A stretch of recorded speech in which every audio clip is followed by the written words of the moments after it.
You are listening to Leaders and Legends, a podcast featuring some of Indiana's most fascinating men and women whose impact has shaped our state, our communities, and us. Join us as we discuss their imprint on our history.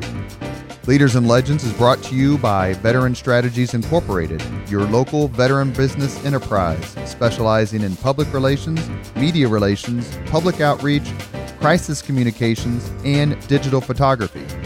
My name is Robert Vane, Principal of Veteran Strategies, former Deputy Chief of Staff to Mayor Greg Ballard, and Communications Director for the Indiana Republican Party.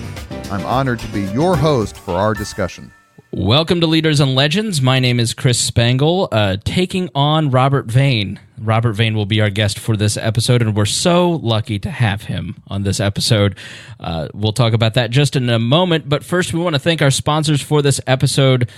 This is a podcast presented by Veteran Strategies and sponsored by the Girl Scouts of Central Indiana, the Grand Hall and Conference Center at the historic Union Station, the McGinley Golden Ace Inn, and MacAllister Machinery, your friendly neighborhood Caterpillar dealer. I am turning the tables on this episode for your Leaders and Legends host, Robert Vane. Robert, thank you for joining us here on this episode of your podcast. For free. Well, I guess I'm paying you. You're paying me, yes. I will send you an invoice for this. This was a lot of work, you know. I had to clean up the dining room table for an accomplished guest such as yourself. Well, I have mentioned your name on the podcast a few times, and also have told people in private conversation there would be no Leaders and Legends podcast without Chris Spangle. He's been incredibly generous. He's been a good friend for a while, but I can honestly say that I really enjoy the time that we spend together doing this, and you have been a terrific, terrific mentor to me in the world of podcasting in general and sort of in brand development and PR specifically. So before you put me on the grill, let me just thank you so that everyone knows how important you are to this podcast. So you can send your hate mail to Rob Kendall. Rob Kendall. Yes, thank you. And it's been a great project for me, and you've been a great mentor to me, especially in sharing our history nerddom. I've been a podcasting person for about 10 years and host my own show and work for Bob and Tom. And what's the name of your podcast? We Are Libertarians. And I am a featured guest, a bit player on episode 23 of this podcast, if you want to go back and listen to me make fun of Rob Kendall a lot. And so we actually met through Abdul. I was Abdul's producer for a while, and that's how we met. And then we got reconnected at the LA Fitness at Southport. That's correct. You play racquetball, and you said, "Hey, I'm thinking about starting a podcast." And I said, "Yeah, I'd love to talk." And that's sort of how this got the ball rolling about a year ago. I may have sweated more on Abdul's show than I do at the gym. just because of Jen Wagner.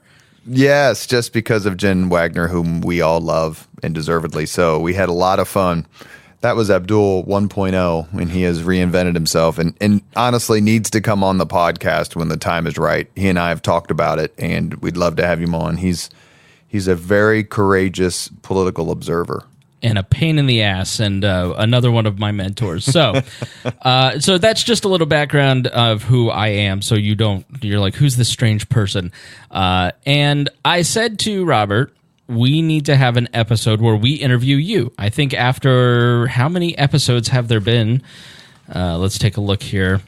We've recorded almost 50 at this point, and I said, I think the audience would want to hear about Robert Vane and who Robert Vane is and what his development was and what are his answers to the 5 questions. And that's why we are here today. So let's start where we sort of start with every one of the guests. Where did you grow up? I'm not sure if I know where you grew up. Well, I grew up in the greatest neighborhood in the world, otherwise known as Irvington on the east side. It was a magical place to grow up in the 70s and 80s.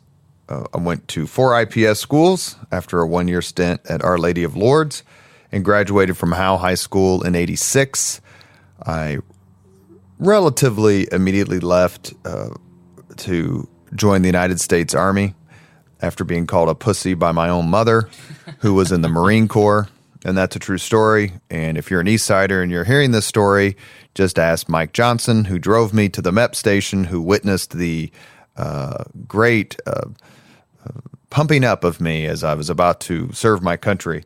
I did 3 years in the military, came back, got a couple of college degrees at IUPUI, which was really starting to take off at that time. They were spending some money and really retaining some great faculty. I had wonderful professors there.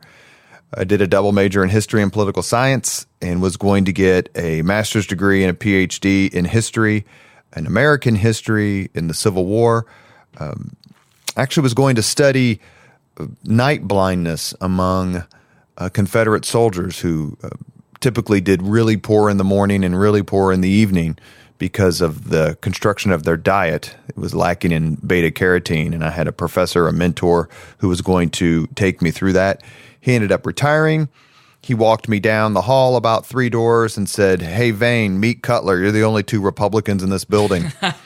That's a true story. Yeah. And ended up doing a master's degree in medieval history, 14th and 15th century English history with a wonderful, wonderful man named Ken Cutler at IUPUI, and then embarked on various political hackery jobs and culminating really into the astounding victory of Greg Ballard in 2007 and being his deputy chief of staff and comms director.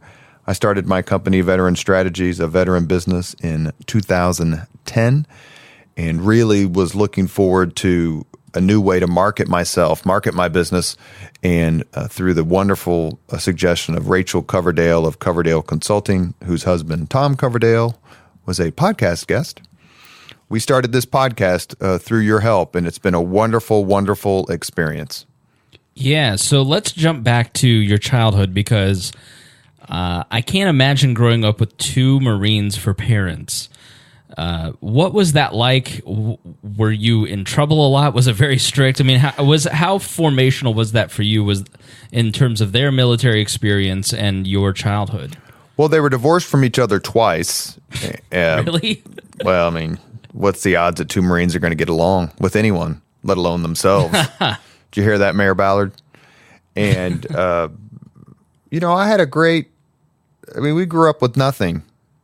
But I have no complaints. I had a terrific childhood. I mean, growing up in the 70s and 80s, I just can't imagine anything that was better. I think in the war among different generational categories, whether it's boomers and millennials or Gen this or Gen that, those of us who grew up with Big Wheels and MTV, we're the happy people.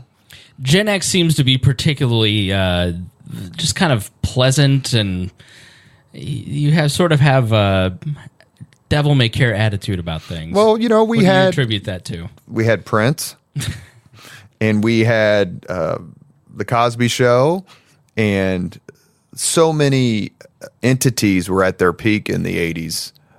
There's a great book by David Frum called About the 70s, and it says the decade that made everything. Right. It's a terrific book, and I recommend it. But, the 80s, we had Ronald Reagan. The Berlin Wall fell. You can't understand unless you grew up in that time how important MTV was to, life. Why? As a teenager. You went home and you turned on MTV and you did homework. You got to see artists perform. It was the cultural hub of certainly the United States, if not the world. And why in the hell they'd stop showing videos is beyond me. All right, now you're tiptoeing into old man territory. Well, why wouldn't you rather? I'd rather watch Duran Duran or Van Halen or Prince or Tom Petty as opposed to, 6 teenagers complaining about their complexion in some house. Who the hell wants to watch that?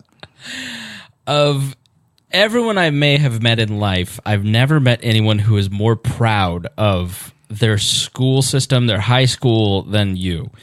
Why is that? What is it about how high school and Irvington and IPS, what makes you such why is that so prideful for you? East Siders are the least judgmental people I've ever met.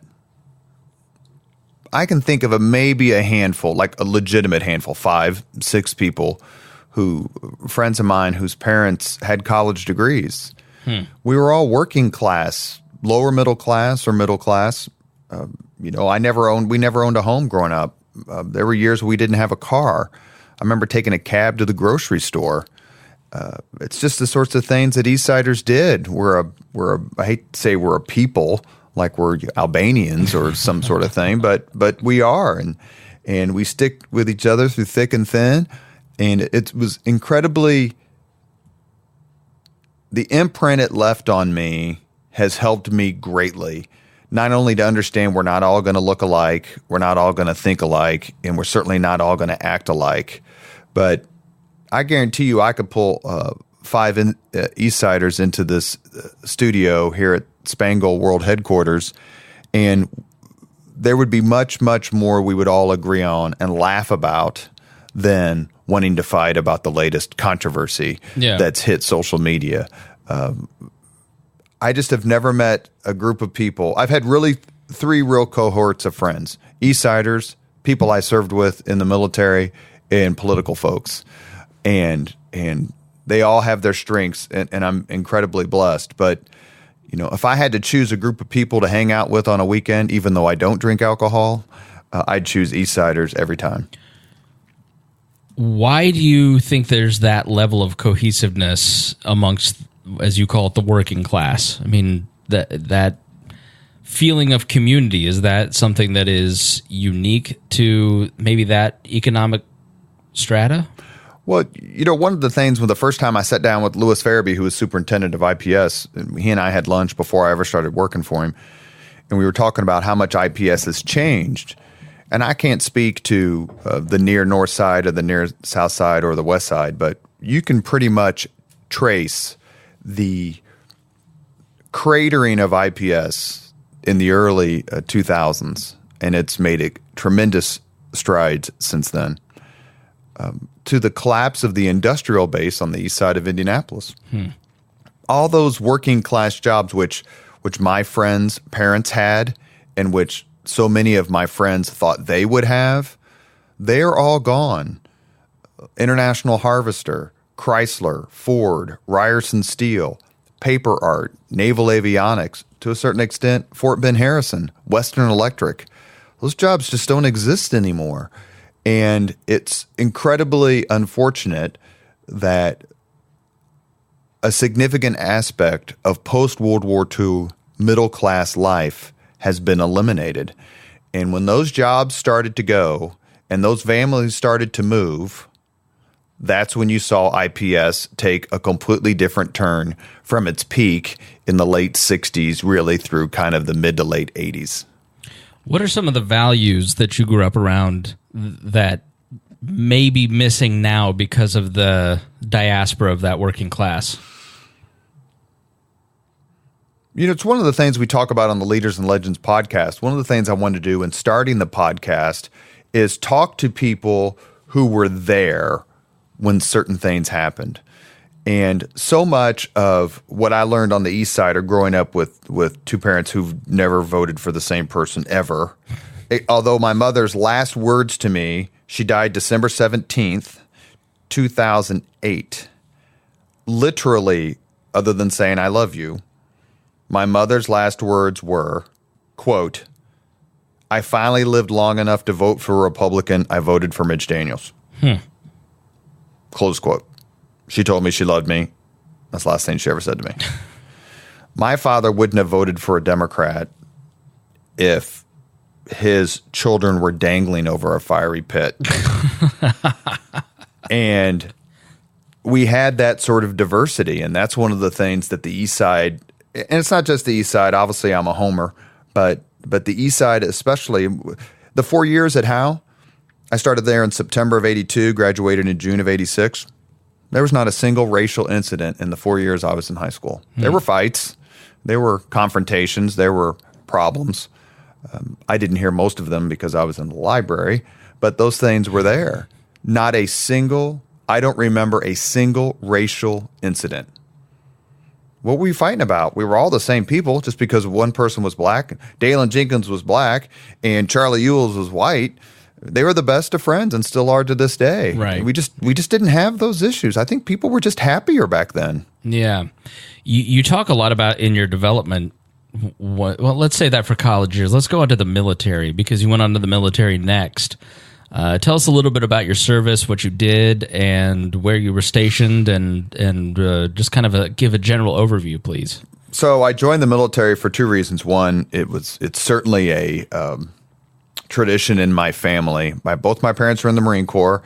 I had at least 3 uncles in the Navy, another uncle in the Marine Corps. My brother was in the Army. My other brother Michael. My brother Jimmy was in the Army. My other brother Michael was in the Air National Guard. Various other iterations of military. So there's the tradition. And military service tends to run in families. Yeah. You see a lot of them, and then you don't see hardly any. And that was one. And that was A. And then B, I just said there's no way in hell I could have afforded college without it. I mean, zero chance. Matter of fact, my father said, I'm not giving you any money for college unless you join the military. And then he gave me hardly any money anyway. Was that because it was formational for him and he thought it'd be good for you? Like, what was his reasoning for that? Why did he want you to go into the military so badly? One of the things about getting through basic training is just getting through basic training. I mean, you prove yourself. I never cursed in front of my father, and he never allowed me to curse in front of him until I got out of basic training. It's like, you're a man now. You can do that. Okay. It's okay for you to say, blank this or blank him. But you don't, it's a rite of passage. It's the greatest decision I ever made. Why? Well, the next time we're someplace and we're at a convention or a group of people, and the speaker says, all of you who served in the United States military, please stand and be recognized. I get to stand. Right. Why is that important to you? Because of the incredibly low number of people who actually serve.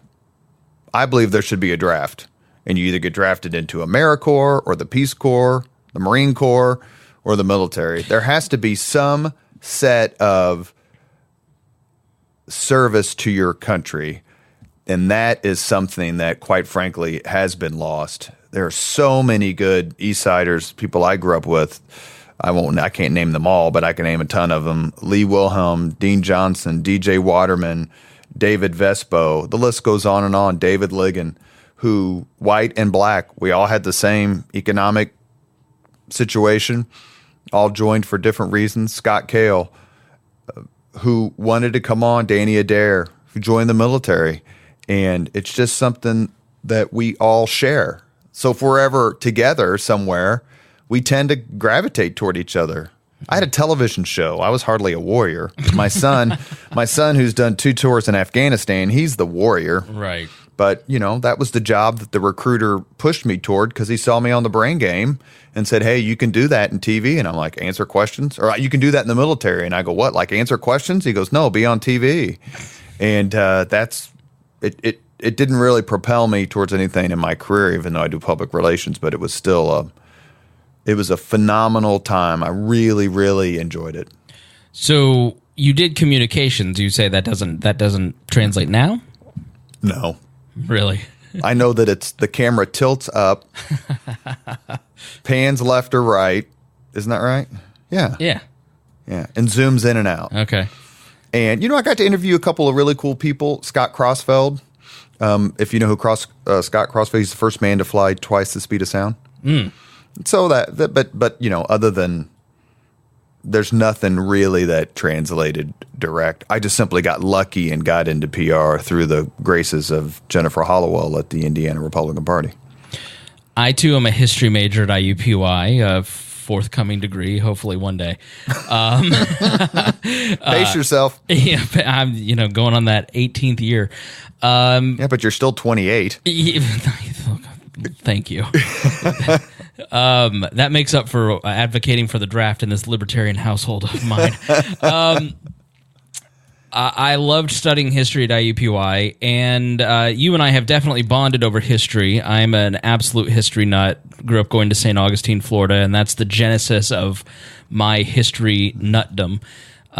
Anybody who has spent more than 5 minutes with Robert Vane knows that some obscure political fact will fly out of his mouth. Before this, we recorded a podcast on Bobby Fischer and the history of chess, and he knew it better than the expert who wrote a book. Like I would have loved to have seen that gentleman. What was his name? Dave Edmonds. He was in London when we did the podcast. And throughout the 50 episodes, you hear Robert kind of using his historical knowledge and his love for history to kind of ask questions that a lot of other people don't ask. When did you fall in love with history, and how important has the study of history been to your life thus far? The first book I read was The Golden Book of World War II. I was not yet in kindergarten. I just happened to be at the library. And, a lot of folks can't stand history. And I feel sorry for them, quite frankly, because it is so instructive in both behavior and patterns and human nature. You cannot be a good writer if you are not a reader. And there's so many great stories, so many great people. I don't know how many books I've read, but I've not even scratched the surface. I'm lucky enough to have found several different historical genres and time periods that I like. And a lot of it just depends on a good book that had come out. But it's safe to say there are some folks on the East Side who went a different way. And I'm convinced that my love of reading helped keep me out of trouble. Mm-hmm. As someone who literally used to collect calls from his friends from prison so they could talk to their girlfriends on a three-way call back in the 90s.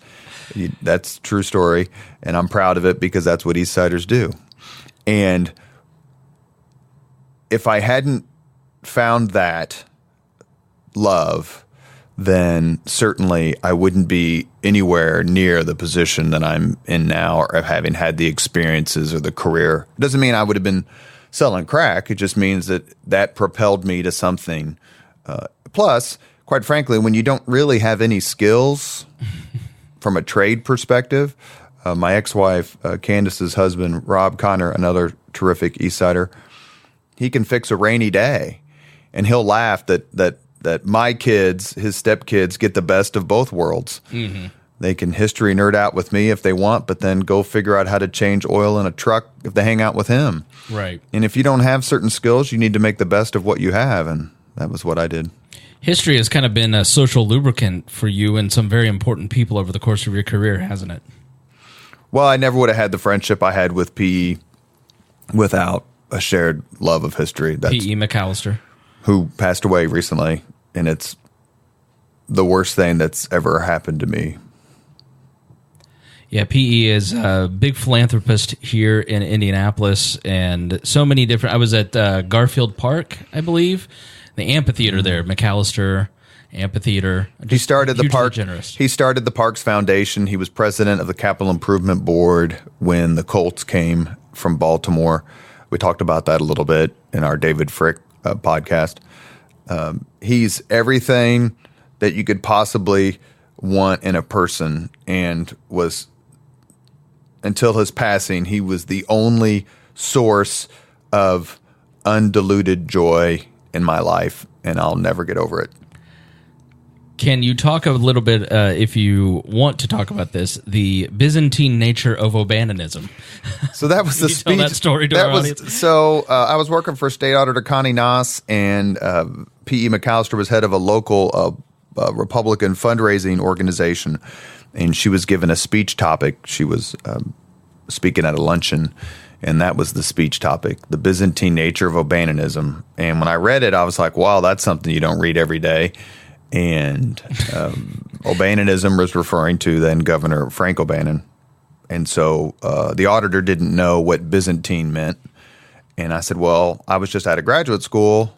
And I said, it means this. And she says, well, I said, well, why don't I write about that, and you can write about O'Bannon, and we'll push it together. And then in one of the few moments of time where we were out together, the auditor says, hey, come to the lunch. I introduced myself to PE quite timidly and said, I'd love to have lunch with you. My thesis director, he and I hang out half dozen or more times a year and just talk about history. I don't know if you ever get to talk about these things, but we'd love for you to join us. And he was very gracious and said, call Priscilla, who was his assistant, Priscilla Dick. And that was thousands of lunches ago. And that day is a watershed moment, along with the birth of my kids, that I've ever experienced. No friendship with P.E. MacAllister, no job at the Indiana Republican Party as communications director, no job as communications director, no association with Greg Ballard. And it's all because of P.E. just being kind. And one of the things that I learned from him, perhaps a little too late, was there's no harm in just being kind. So you said he was instrumental in helping you get the job at the Indiana Republican Party. Why is that? Because he refused to write his annual contribution check, which I'm sure was probably in the range of $50,000, until he had received assurance from the people at the Republican Party who were asking him for money that I was going to receive this job that I had applied for which I had no experience and quite frankly didn't deserve. And he just wouldn't write the check until the conversation went from, yeah, we got a lot of really good candidates and we've talked to Robert and, but we've got a lot of people we want to talk to. That's how the conversation started. And when it was clear that the checkbook was not going to be opened, it pretty much ended with, yeah, he's terrific. And, we think he'd be a great addition. So I give my former boss, Chairman Murray Clark, at least the credit for being aware. And the story is Marty Obst, who now works for the vice president. But the story was Marty, who I didn't know, on my very first day of work at the Republican Party, came up to me and says, "I don't know who the hell you are, but I need to." Yeah, that'll get attention pretty quick. Well. Had you worked, so I first became aware of you because I don't know if any of you listeners know, but we have a television star as well. You starred in a PBS documentary. Yeah, We the People. We the People, about the Marion County Clerk's Office and vote counting. I have a DVD copy of it if you'd like to autograph it before you leave. Can you talk a little bit about how that came about and what that was like? Well, Marion County Clerk Doris Ann Sadler was the star. And what year was this? Deservedly so. I'm pretty sure it was the presidential election of 2004, which at the time was the busiest election in the history of Indianapolis, surpassed in 2008 because of Barack Obama's candidacy as the busiest election. I'm not exactly sure. I think it was through Doris Ann. They had, maybe someone else, had someone who wanted to do a documentary on basically elections. It was 4 years after Florida and Bush v. Gore. And they were terrific, and Doris Ann did a wonderful job, and she got a lot of credit for that, went around the country, and she should have. She is a incredibly bright and wonderful friend who took an absolute beating for reasons that had nothing to do with what was really terrific leadership. And Doris Ann, we had a lot of problems with the elections. We ended up suing our vendor, whom we hadn't selected, but we ended up suing them and winning. But we were in the crosshairs of the media and the Democrats. And I don't blame the Democrats. That's what you do when you're in politics. Or the media, because there were issues. Doris Ann Sadler never, ever, ever scapegoated her staff, blamed her staff, fired people. And there were people who were wanting me fired. Personally, you have to fire Robert. Someone has to go. He runs the elections. There are problems. Get rid of him. And if those people had succeeded, I never would have had the opportunities that I eventually had. But I'm so loyal to her and so incredibly fond of her, not only because of who she is, but also because she stood up for her people like an East Sider would do. So did you then go to the state Republican Party after working there? May of 2006. Okay. So how long were you there? Till October of 2007. I left a week before Greg Ballard won. Okay. It was a great job. I mean, it was absolutely, there's terrific people who work in politics, regardless of how they vote, and to have a chance to work at the Indiana Republican Party was a real dream. And what was your role there? Hater. Professional Jen Wagner puncher, verbally puncher. Yes, and we became friends very quickly. And it's so funny because it was like Waldorf and Statler on Abdul's show in the morning. You two would come in and just light the phones up. It's so much fun because you two were just Jen Wagner. Maybe talk about her for a moment, but she's so gifted and such a great communicator. It had to be intimidating going up against her on like these Abdul appearances to take her on. Well, I used to refer to her as the Princess of Darkness, a title which at the time she probably embraced, and now that she's respectable, she doesn't. You know, Jennifer Wagner is one of those folks who you're just incredibly, incredibly lucky to know. She's very, very, very bright. Mouthy as all hell. I loved it. We became friends very quickly, not always to applause from either our sides. But, you know, growing up in a bipartisan household, it just didn't, you know, and growing up in a neighborhood of Reagan Democrats, basically, which is what the East Side in Irvington was. I mean, you heard different perspectives all the time. So like, it was just like, oh, I've heard this all the time. What's the big deal? Yeah, you tend to see people first and party second. Well, I'm a liberal arts major at an urban university.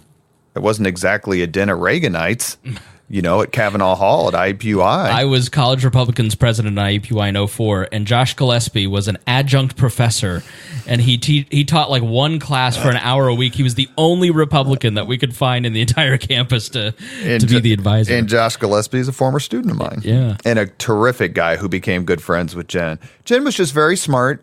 The Democrats had lost in 2004, the first gubernatorial loss in 16 years. They didn't like it, as parties tend not to like it. Mitch Daniels in 2006 and 7 was not the Mitch Daniels in November 2008 and beyond. And it was a real fight. Mm-hmm. But Jennifer knew her stuff, and she was incredibly engaging. She was good friends with Abdul. And I'm just a very big fan. I suppose I should take this time though to apologize, because she would yell at me, not about anything regarding a position, but I would get her in trouble because I would make her laugh on the show, and then she would go back to the state party and they'd be like, look, you can't laugh when he says these things. And so, Jennifer, I'm sorry. That seems to be a formational job for you and change the career path that you had. Why does it seem that way? I don't know if it is, but... Well, what really changed was Greg Ballard's election. That's what changed the lives of Ryan Vaughn, Paul Okeson, Chris Cotterill, Michael Huber. And the list goes on and on. Greg Wilson. I mean, there's so many you could name. Not that they weren't successful before, like especially Ryan Vaughn was elected counselor. But his win in 7 changed the career trajectory in a way I never thought of. And this came out not only in the podcast we did with Bart Peterson, who was extraordinarily gracious for coming on, but the one we did with Paul Okeson and Michael Connor, where Michael Connor's growing up. Republicans are dominating Indianapolis. He probably thinks he's never going to work for a Democrat mayor, or at least it's going to be another 20 years before he does. Yeah. Paul Okeson becomes first chief of staff for Greg Ballard. Probably thought, oh, the Democrats are never going to lose the mayor's office. I'll never work for a Republican mayor in Indianapolis, even if I wanted to. And the Democrats in the early 2000s were such a machine in the city, even though Republicans were still winning elections. Like in 2002, we won all the county-wides except for sheriff. And then in 2006, Brizzy carries the county for his reelect. But other than that, the victories are few and far between. But there was a tremendous collection of talent, not only administratively, but politically in the Democrat Party in the 2000s, whether it's O'Connor or Ed Tracy or Joel Miller or Scott Chin or Jennifer Smith Simmons, Melina Kennedy, Steve Campbell. I mean, I couldn't name them all because there's so many, but Ballard's win in 2007 has unfortunately become the reference point for people who think that sort of upset can happen all the time, and it just can't. Mm-mm. So you leave the administration, you go into the private sector. was it just time to go at that point, or did you want to do something different? Or did you finally want to get paid? I mean, what was the reason that you initially left? I was going to kill Frank Straub. Okay. I think he's one of the worst people I've ever met. He never understood what an amazing man Greg Ballard was. He had his own agenda. He didn't care about anybody else's. And I found him absolutely loathsome. And it was an odd position for me to be in meetings and sticking up for cops all the time, while at the same time their public safety director is trashing them. And clearly it was either him or me. And he's the public safety director, and I'm the flack. Deputy Mayor of Public Affairs at that point? I was Deputy Chief of Staff and Communications Director. Clearly one position is more important than the other. Right. And I never would have left. I would have stayed. Yeah. But I give credit to Greg Ballard for hiring someone who thought outside the box, who wasn't from Indianapolis, who had an agenda and a resume that was spectacular. But he never understood that Greg Ballard's key to success was the fact that he could work with anyone, and he looked for the best in anyone. And it doesn't always work. You're not always able to find it. And it was enormously frustrating to me. And we had announced the water deal that had gotten passed. The first CIB deal had gotten passed. The parking meter deal had done. So big things had happened. And in retrospect, I would like to have stayed through the reelect in 2011. But quite frankly, I was causing problems in the administration because I couldn't deal with one particular person. And I have no regrets about not dealing with that one particular person at all. So you leave, you go into the private sector. Shield Sexton? Shield Sexton, an incredibly fun place to work with terrific leaders. One of them is Brian Sullivan, who I've known my entire life. Andy Shield, who was deceased now. Mike Diltz, Kevin Hunt, and then my particular boss, Chris Altice, I should also say, but my boss was John Andrews, a Roncalli kid, big Seinfeld fan, and one of the best leaders I've ever met. He is a terrific, terrific person, and I'm very lucky to have him as a friend. Yeah, so you're not there very long, though. You went back to work for Greg Ballard, did you not? Well, I was there for 7 days, and on the seventh day, Greg Ballard wins the mayor's election, and I was working at Channel 8 that night with Jim Shella and Susan Williams, who was running the Sports Corp, I believe, at the time, and our good friend Toby McClamrock, one of the best people I ever meet. And I was working that night and simply couldn't believe it. We talked about that on our podcast with Jim Shella. You're talking, so you left the administration. No, on November 2007. I'm talking about 2008. After Greg Ballard, you left the Ballard administration, you went to work somewhere else, and then didn't you go back to work for the Ballard administration? No, the chronology is state party till October of 7. Okay. I'm at I leave there to go work at Shield Sexton. I'm there 7 days. On my 7th day, Ballard wins the mayor's office. Gotcha. Okay. The following morning, I go to county party headquarters just to say congratulations to the brilliant Tom John, the brilliant Kyle Walker, and all those folks who made that happen, John Cochran, Kurt Fulbeck. And Jim Shella is interviewing Greg Ballard, and I walk in, and I'm like, how the hell did he get in here? Like he just sulfur fills the room. Yeah, well, the answer was he just showed up with his camera and said he wanted to talk to the mayor-elect. So I walked into the room and shook hands. I had seen Shella the night before because I was at Channel 8, but I really hadn't had a chance to see Greg Ballard. And Greg Ballard and I had developed a friendship. Right. Quite frankly, because I was one of the handful of people who was nice to him and treated him with respect while he was running, even though I thought he was going to get lit. And then I left. And I texted somebody, and I'm not sure who, it might have been Kyle Walker, and I said, this is really dangerous. And it wasn't Kyle's fault, of course. And then I got a call. It was Wednesday. I got a call Wednesday night when I was driving home from Shield Sexton. It was Bob Gran, and Bob Gran goes, Robert Vane, Bob Gran. I said, hey, Bob, congratulations, because he was an early backer of Ballard. He goes, we need you to come work for the transition. I said, who? He goes, Mayor-elect wants you to come be his press secretary. And I said, Bob, I've been at Shield Sexton. This is my 8th day. Like, I can't leave. He goes, well, what's it going to take? And I said, have the mayor-elect call Andy Shield. Next day, Thursday morning, Andy Shield walked in my office. And for those of you who don't know Andy Shield, he was a absolute, one of the worst things I've ever had to do was write his obituary. He was a dream of a man, absolutely genuine and kind and wonderful. And he said, the mayor-elect just called me. They went to Cathedral together.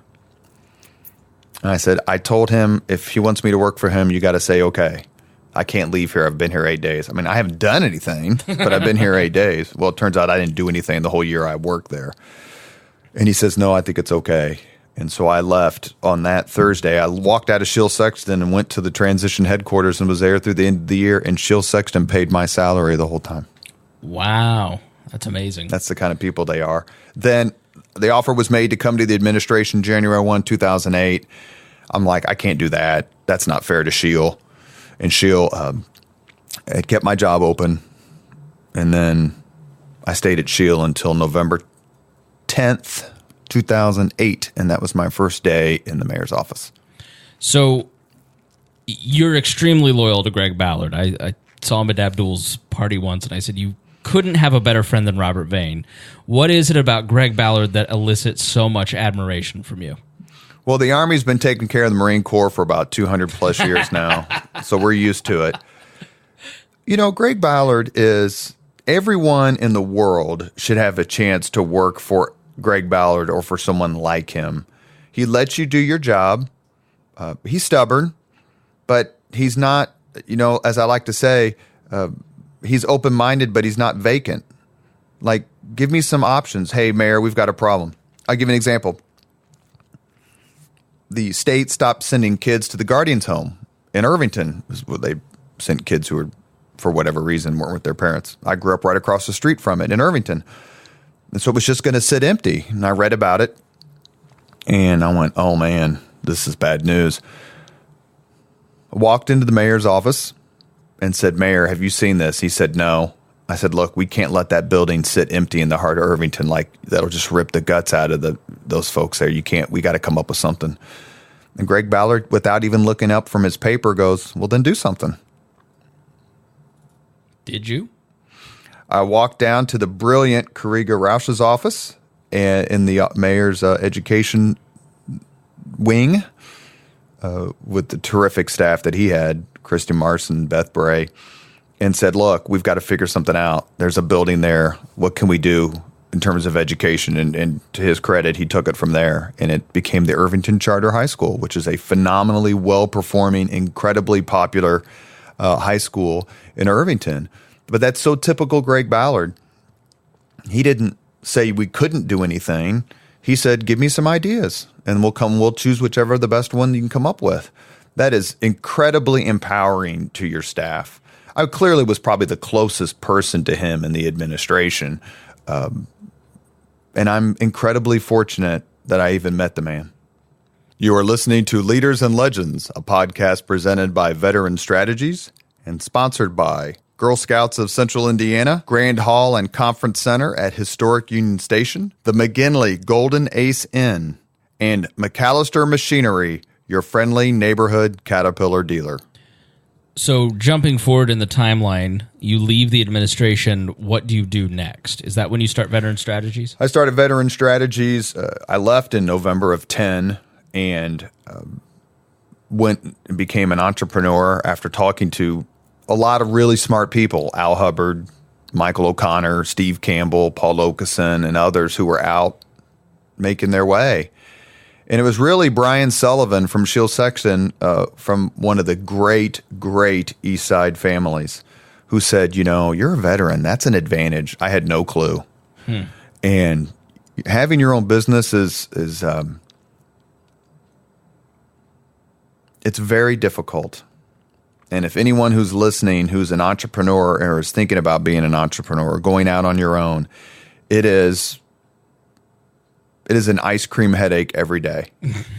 But because you're constantly worrying.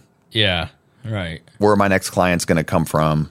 God, have I paid my taxes? Shoot, have I answered that email? And you just don't have a lot of protection. I was lucky enough to have come off the administration. The administration was on a high. We had done the deals and the things that we had talked about earlier, and it was a good time for me to leave and start my own business. And I got some really good contracts to begin with, and I've had some bad months, and then all of a sudden 5 people are calling you in one day. I have so much respect for people who have their own business, and I almost refuse to pay for or buy things or eat places that don't represent Hoosier entrepreneurs and their hard work. So what is Veteran Strategies and what do you do? So Veteran Strategies is a public relation company. My business partner is Al Inslee. He does drone and digital photography. He is a member of the Marine Corps Reserve, a former member of the Marine Corps Reserve, who served in Iraq and Afghanistan. And I worked with his wife, the incomparable Jen Pittman, in the mayor's office. And so Veteran Strategies, we do a lot of public outreach. I do a lot of writing. I do a lot of speech writing, which I particularly enjoy. I pitch stories to reporters. I do interviews on radio. I help prep. I'm doing more business development now. People are hiring me to help them make connections. And, it's a terrific way to make a living if you can keep it going. And that's the thing that you think about at 3 a.m. Right. But I've done some terrific projects. I managed the IPS referenda last year that each question passed with more than 70% of the vote. I've done the Pacers deal in 2014, April, $160 million. I mean, they just said, you do it. And that's where I've been really lucky that I've had some good contracts and good clients. And when they say do it, what do they mean? Do they mean messaging? What are they looking for specifically? Mostly it's strategy. So I would want someone to hire me who comes in. I haven't done a lot of crisis communication. Well, I've done a ton of crisis communication through the mayor's office, but none of us are Roger Harvey from Bose Public Affairs. He's the best at crisis communications. But I've done some of it.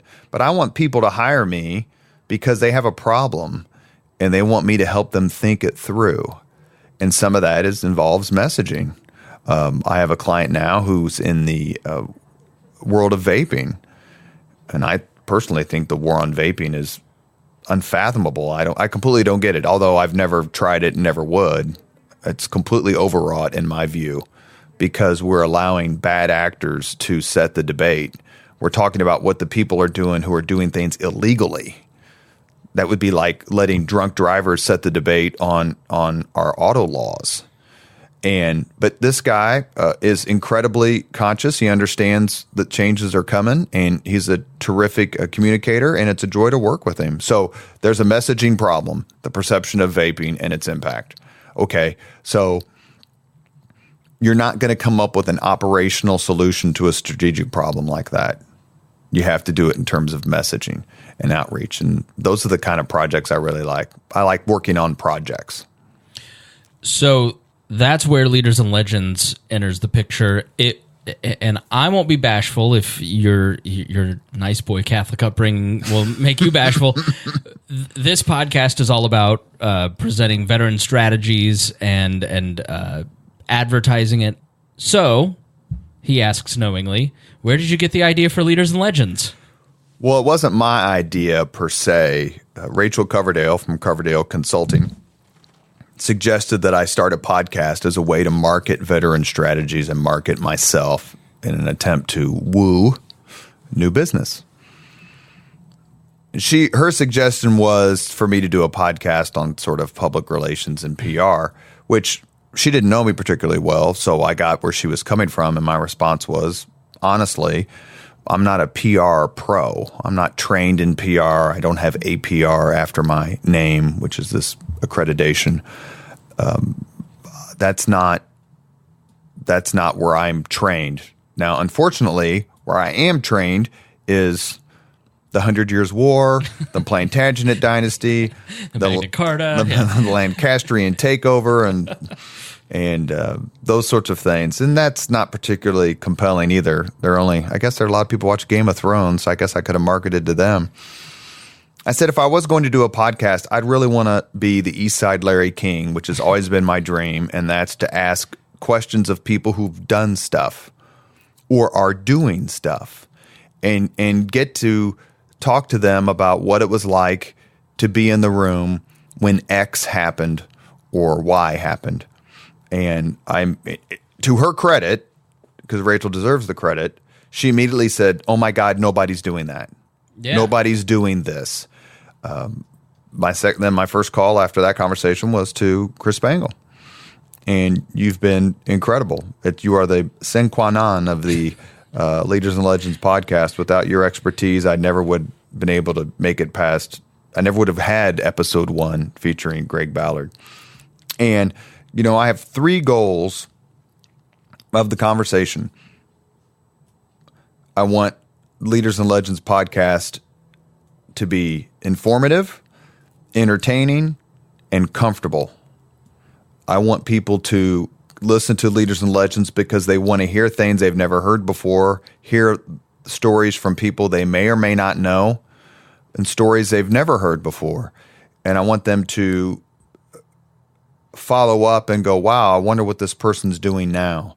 I love promoting the work of the founding fathers of modern Indianapolis, and a lot of our guests kind of represent that generation. But I also want the podcast to get bigger, to be about things other than just geographically focused on Indianapolis and Indiana, and hopefully we can make that happen. There's a lot of amazing people in this world who are doing terrific things or have done them and now are enjoying retirement.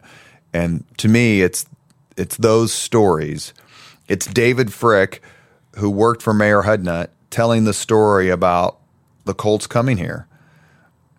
It was an incredibly amazing story.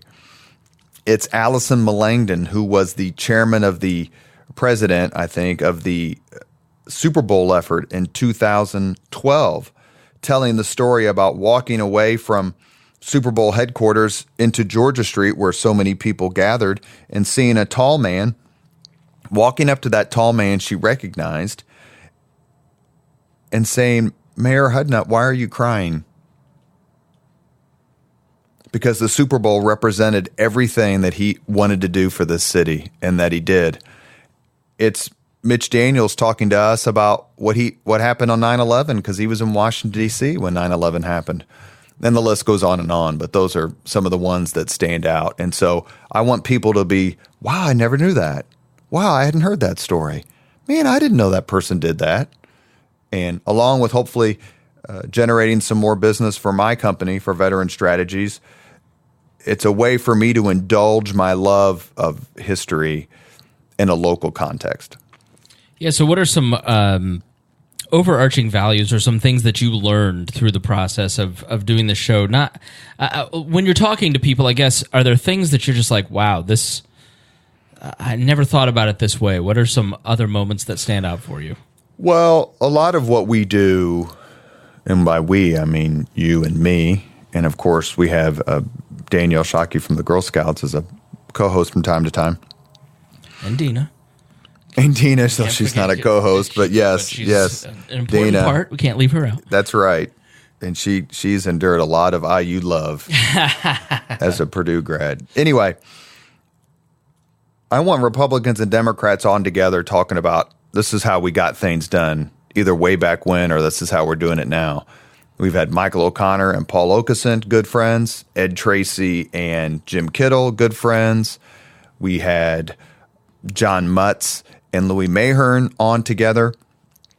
And an episode that's either going to come out after this one or may hit it before is Robin Winston and Mike McDaniel on together along with Jim Shella. And, the people who are involved in politics understand that these sorts of friendly relationships and constructive relationships are the norm. Yeah. At least here. And I'm assuming in other places. It's the folks who don't work in politics all the time who think that all Republicans and Democrats hate each other all the time. And it really isn't true. And I'll stick with my theory that if you want real feuds in politics, I mean, the feuds that never go away, the Irish Alzheimer's where you forget everything but a grudge, it's within the parties. It's D's hating D's and R's hating R's. Yeah, I have sent this to many a libertarian friend because I've just said, listen, you need to listen to the show. This is how politics actually works. It's not some life or death battle. It is people who genuinely respect each other having conversations with each other and trying to negotiate an agreement, not because they want to kill each other, but because it's the right thing to do for people. Well, remember what Louis Mahern said in our podcast where we had he and former Lieutenant Governor John Mutz? Louis sought out a Republican with whom he thought he could work. Yeah. It's the complete opposite of what happens now on both parties. I mean, everyone knows that I'm a Republican, but, I don't necessarily hold my party and we're saints and the others are sinners. We have our... As Lo Bianco so viciously smeared you in Piety and Power, known moderate Robert Vane. Yeah, that's right. Which I translate it as to someone who doesn't wake up on vibrate. I enjoy being partisan for fun, like with people who have a sense of humor. I say this all the time. I can get along with anybody who has a sense of humor. Yeah.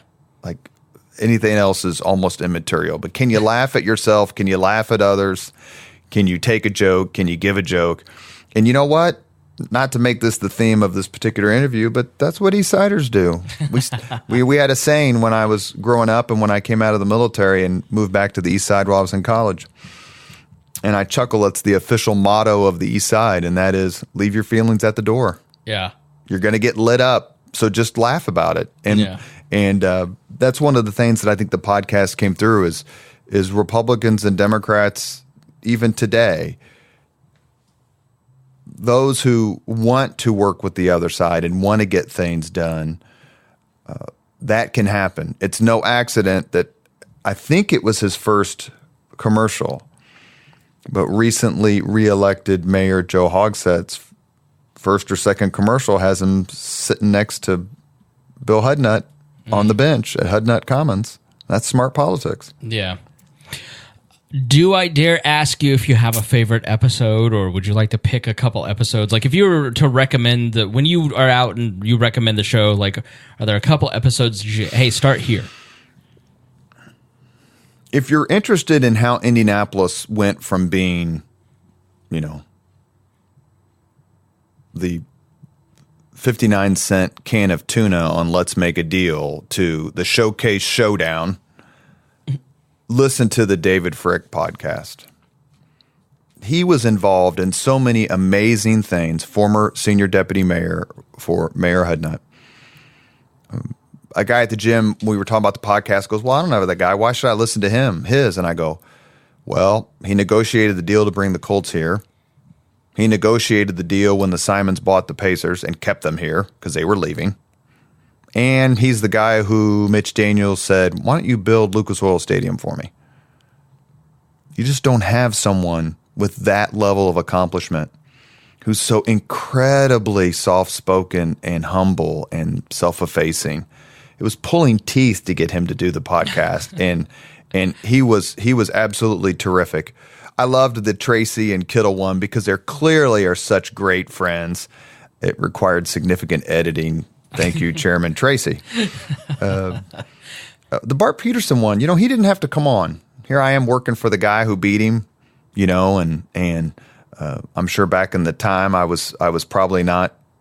I was probably more of a Republican spokesman than I am now. But he was terrific. Allison Melangton. If I could have my kids grow up to be anyone I know, it would be Allison Melangton.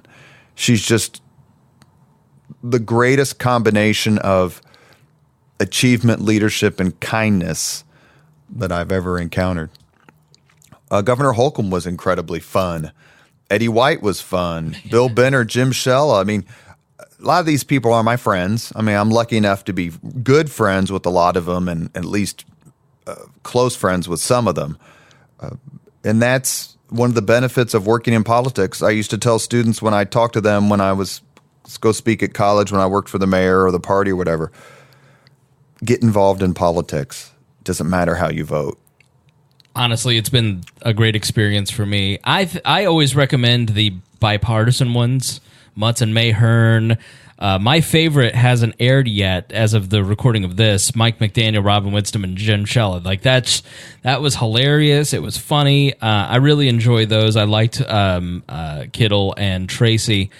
That one was personally just like, wow, I'm going to be around a lot of people that I formerly criticized, and I found them to just be so much fun, and those are great episodes. Those are some of my favorites. Well, and one that is going to air, I believe, the first part of January is the one we did with Mike Riley, who was the head of the Robert Kennedy campaign in Indiana in '68. And as a history guy, I mean, it was just mesmerizing. I mean, I love talking to people who were in the room. Tell me about what happened in the room. And that's one of the best byproducts of the podcast is to learn things. We did a podcast with Mike Riley. He talks about RFK's speech at Notre Dame, which was Robert Kennedy's first speech after he declared, and then he decided to run in the Indiana primary. I think I have this chronology correct. A week later, we did a podcast with Michael Browning, which hasn't aired yet, where Michael Browning talks about, I asked him, because Riley had talked to us already, Mike, you were at Notre Dame. Were you at Notre Dame for the Kennedy speech? And Browning tells the story of how not only was he there for the speech, but because he had an internship at a Chrysler dealership, he got the car. He procured the car that Kennedy rode in to go back and forth from the speech, and that the car got so damaged by people wanting to touch Kennedy that he didn't think that the car was going to get taken back. He thought I was going to go, like he says, I thought I was going to have to buy this car. I mean, that's one of the things about this podcast, which is so fun. The last thing I'll say before we move on is my favorite story or coincidence of the podcast, easily. Mark Miles talking with Fidel Castro and Fidel Castro wearing pajamas is pretty good. But the fact that Mitch Daniels and Terry Curry had the exact same first concert is pretty tripped out. Yeah. Love and Spoonful and the Association at Clues Hall was Terry Curry's first concert, and it was Mitch Daniels' first concert. And they didn't know each other, obviously, and they were there at the same time. And that's the kind of trivial nuggets that I just live off of. Yeah. I have known almost none of these people. And the one that I loved the most was Sally Rowland. That's the one I've shared more than any other, because I just found her to be so awe-inspiring. I mean, are there people that you just were like, I didn't know her. Do you have a totally different view of them after you go and talk with them for an hour? I know most of these clowns, so no. I did not. Sally Rowland is the only person with whom we've done the podcast who I had met previously. And she was just a dynamite. Oh, so funny. Yeah. Great sense of humor, terrific. The one we did with Sarah Evans Barker, which hasn't aired yet, she was another person. She was terrific. There is value in being seen as someone who is reasonable. And part of my branding, self-branding, is I'm a proud Republican. Everybody knows it. I've worked in Republican administrations. I've been the Republican on TV and radio shows. I've worked for the Indiana Republican Party twice. And I don't hide it. I'm not ashamed of it. I'm very proud of it. And I have some terrific friendships on that side of the aisle because of it. But you can't be someone who creates a branding of toxicity. And I want to be known as the person, and I'm very proud of being known as the person who Democrats can call and say, hey, let's work together on this. Or, hey, can you give me the phone number to this Republican state senator because I want to help him on something. And I enjoy being that conduit. And I think if it was not for having that sort of reputation and brand, Barb Peterson doesn't come on. Yeah. Maggie Lewis doesn't come on. Terry Curry doesn't come on, and others. And so, there is a value in just being reasonable.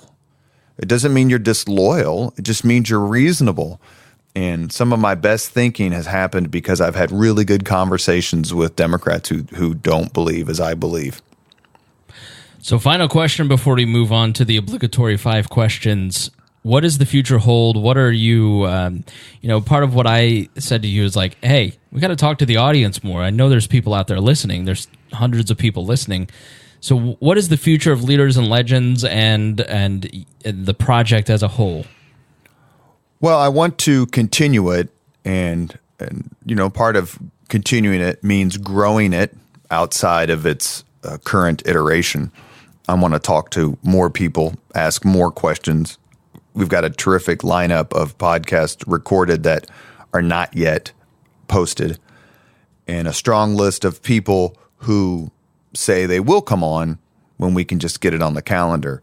And I probably shouldn't mention their name just in case, it falls through, but I want to do more media members. I want to do more sports. I've done a lot of government and politics because that's kind of my nest. I'd like to talk to some authors about their books.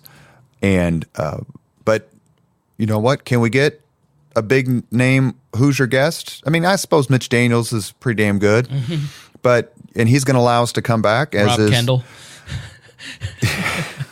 Yeah. The Pope of, is it Hendricks County? Brownsburg. We don't claim him in Plainfield. Okay. Just checking. And so, Jeff Smulyan came on, hasn't been posted yet. I mean, this guy he invented the concept of sports talk radio. He talks about it on the podcast. And so, are there people I'd like to have on who are bigger names? Of course. And we're going to ask them. All they can do is say no. But there's that aspect of it. At the same time, we need to have work on how we deliver it, make it more listener friendly. We want people to visit leadersandlegends.fireside.fm. There's a listener survey. Please complete that. Promise it won't take much time so we can come up with better guests. Or not better guests, but larger than life guests and guests that represent the content you want to hear. Yeah, and part of that is that you tell us what you like, what you don't like, a little bit about yourself, because not really sure who we're talking to, so want to make it more two-way. Join our Facebook group. You can email me through the fireside.fm website and give me suggestions. I've had quite a few suggestions. Some of them are Eastsiders who want to come on and talk about their Christian Park baseball career. The hell with that. But maybe. Add me on social media. I post these I post these podcasts every Monday morning on Facebook and get a terrific response. And I'm very, very grateful. People's time is very valuable, whether it's making money, sleeping, working, parenting, or just trying not to be driven insane by modern society. And a lot of people share the show, and I'm very grateful. Christy Avery, in particular, she's wonderful.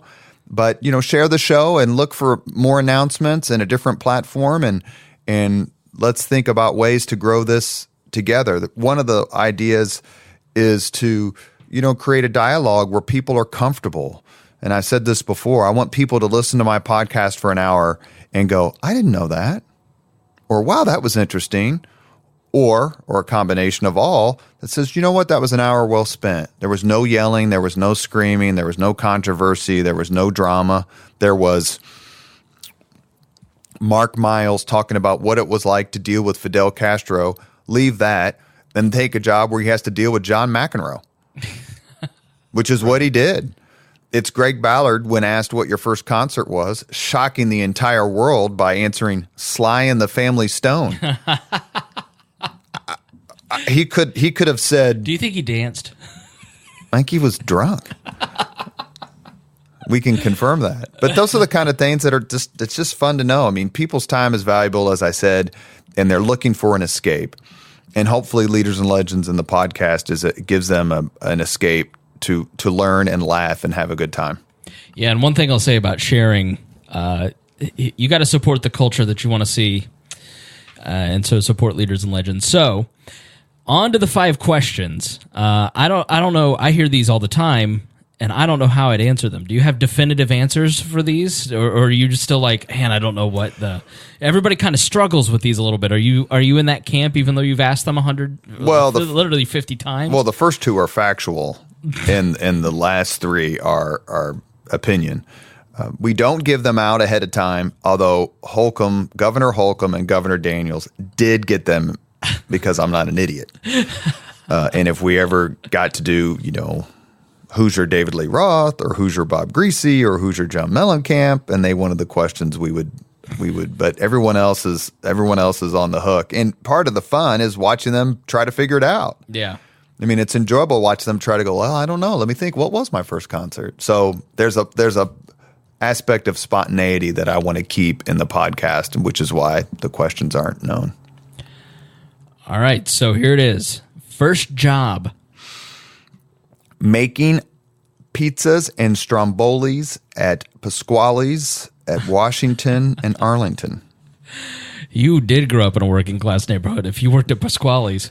I lived about 6 blocks away, and I started when I was 15, and I would walk home by myself after getting off work at 1 a.m. on a Saturday night. Now, if you want to know how society has changed, that's a microcosm for you. First concert. Van Halen with Sammy Hagar, because I didn't go to any concerts when I was in high school, in El Paso and the OU 812 tour. And it's one of the greatest decisions I've made because there's very, very few things better than live music. And it's something I get to enjoy with my kids. Sammy or David Lee Roth? What's your opinion? The first 6 albums are better than the 4 albums with Sammy, but the voice isn't in question. But you know what? I mean, I'd watch Charles Manson sing as long as Eddie's playing. If you could recommend any book to people, what would it be? Which is, I think, universally the hardest question. Mm-hmm. Wouldn't you agree? That or who to have dinner with. I mean, folks seem to like really struggle. I mean, readers on the book question.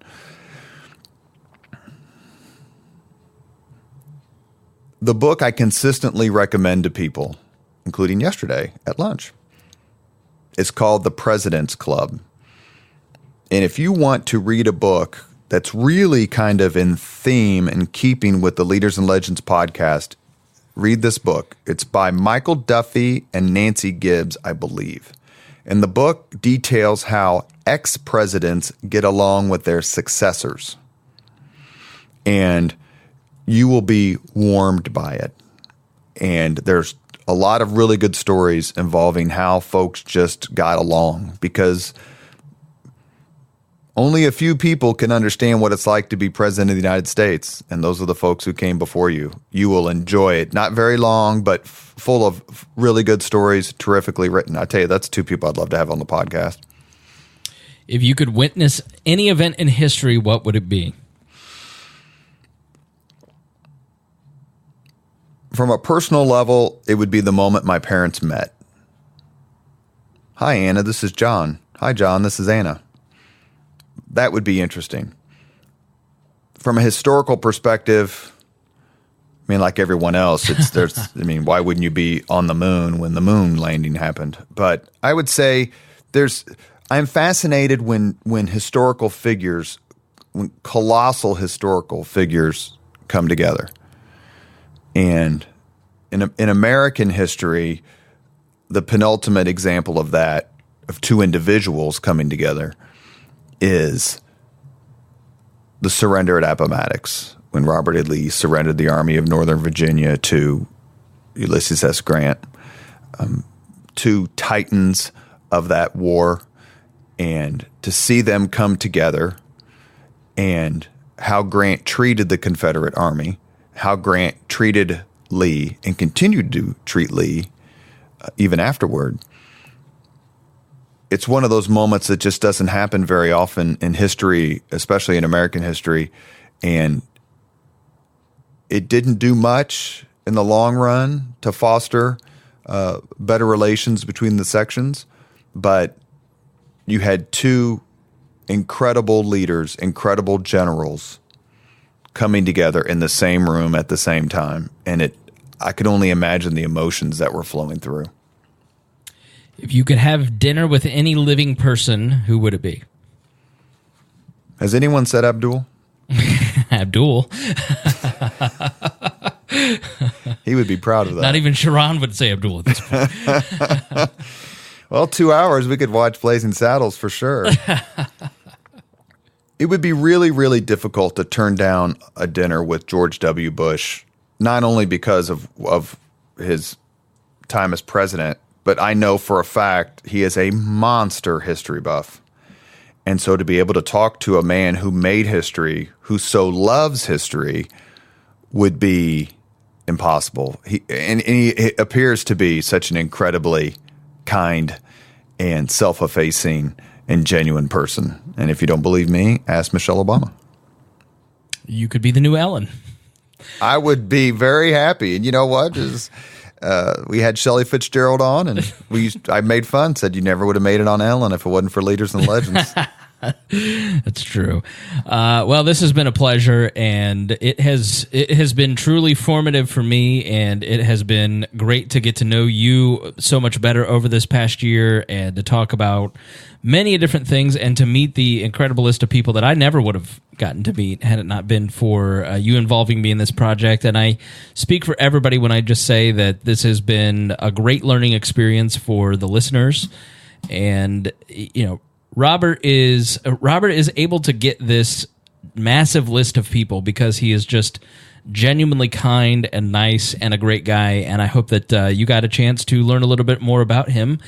So, Robert, thank you so much for joining us on your podcast. Thank you for allowing me to pay you to host my podcast. All right. Thank you for joining us here on Leaders and Legends.